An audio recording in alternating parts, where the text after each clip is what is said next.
The people are scourged for their wickedness by the rod of the word of God, and so on and so forth. Anciently, the rod was used for both correction and for gentle guidance.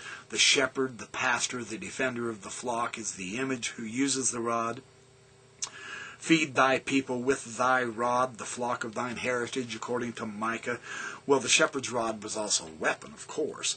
Now, the rod as scepter, to take care of the flock and inflict injury on predators, was carried out by the ancient Near Eastern rulers. And Israel's rulers are in fact called shepherds, Ezekiel 34:2 and 23, and the kings of Egypt are frequently depicted with those rods and the shepherd's crook. The use of the rod or staff as a symbol of rule is also mentioned in a number of biblical passages: Psalm 10:1-2, Isaiah 14:5, Jeremiah 48:17, Ezekiel 19:11 through 12, D&C 85:7, interestingly enough. Well, the Israelite crown prince Jonathan, the son of King Saul, carried a rod, and Ezekiel 19:11 equates rods with scepters. In Numbers 24:17, the scepter of the Messiah is symbolically used to smite Israel's enemies. And in fact, later Jewish tradition indicates that possession of the rod denotes rule over the world. This is in the Midrash Midbar Rabbah 13 and 14. Well, it's interesting that when Laban and Lemuel were stopped from beating their younger brothers, Sam and Nephi, with a rod, the angel said to them, "Why do you smite your brother with a rod? Know you not that the Lord has chosen him to be a ruler over you?" It is possible that the older brothers deliberately selected the rod to punish their brother, to symbolize their claim to the ruling authority in the family. Because they would have understood the symbolism from their day and time of that rod. So that's interesting. He says, compare the story of Numbers 17, 2 through 10, where Aaron's authority as high priest in Israel was established by the miraculous blossoming of his rod. And that was on page 150. So there's some interesting ideas on the rod and the story and the background, potential reasons why they used the rod against Nephi, isn't it? But it's all a beautiful ancient Near Eastern usage, you know. Very interesting. Well, after he departed, this angel, what's the first thing Laban and Lemuel do? They complain. Because, see, the angel is an effective antidote as an authority against the rod that they were using as possession of authority over their younger brothers.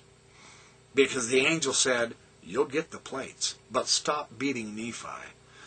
So, they've had, once again, their authority and position within the family rebuffed.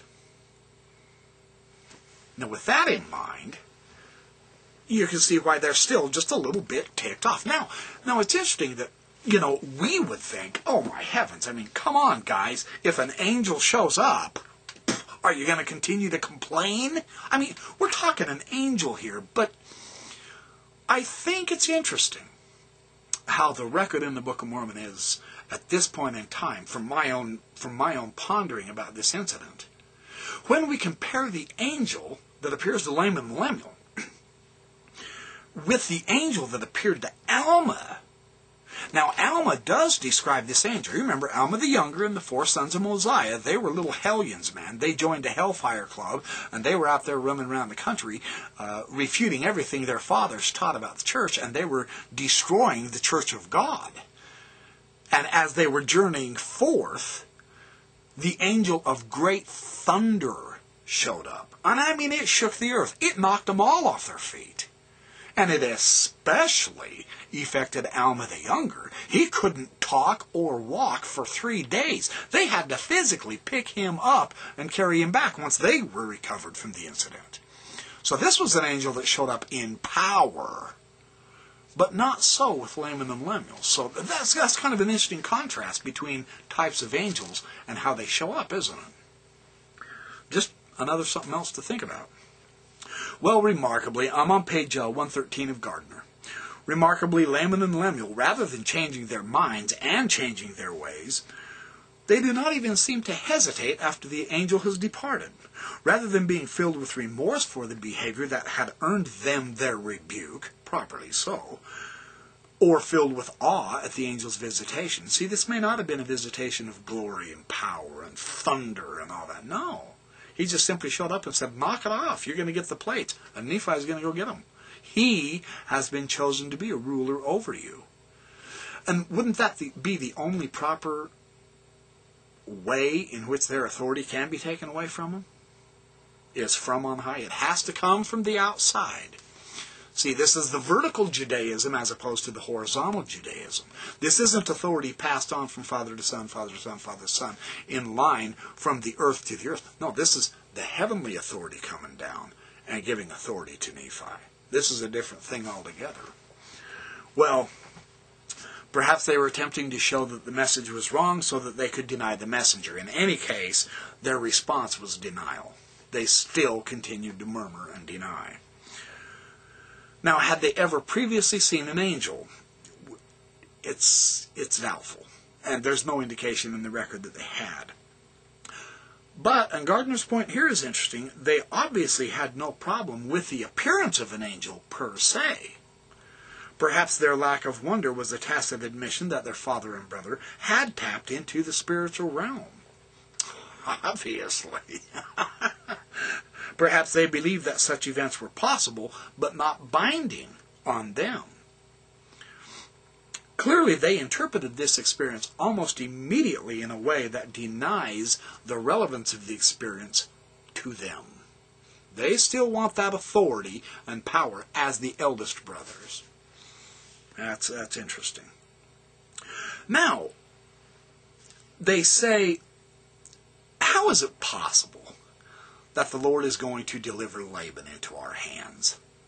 I mean, get serious, Nephi. Behold, he is a mighty man, and he can command 50. Yea, even he can slay 50. Then why not us? I mean, Laban can take on 50 people and slay them, and we're only 4 or 5. I mean, get serious. Now, this is interesting, because just this little touch once again brings out the authenticity of the Book of Mormon record. And it's just quickly mentioned also. It's just assumed because of their cultural understanding. They had lived at Jerusalem and in the environs all their lives, as Nephi later said when he was discussing the prophecies of Isaiah. He said, I understand Isaiah because I've lived around the area, so I know what he's talking about. And he's trying to teach his children about the prophecies of Isaiah. Well, the same thing with their understanding. Well, yeah, of course, every city has a military governor, a Rabu, a Sarim, the prince, the head dude who holds the records. And, of course, he commands a garrison of 50. But this is interesting, because of all the numbers to pick, they pick 50. Why 50? Here's why.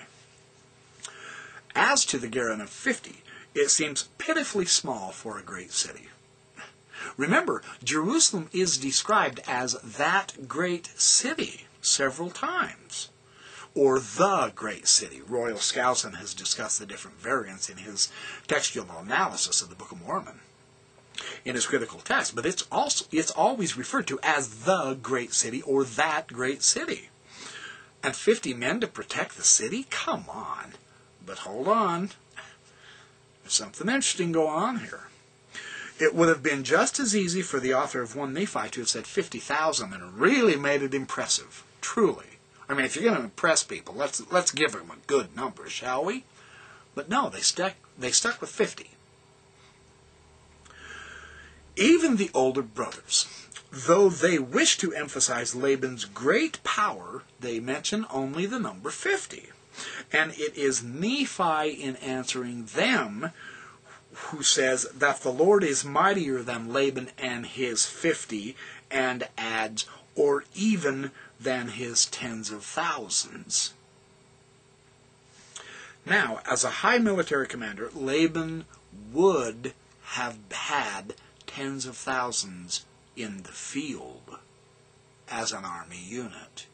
This was the army unit size. But the garrison in the city was only 50. Isn't that interesting?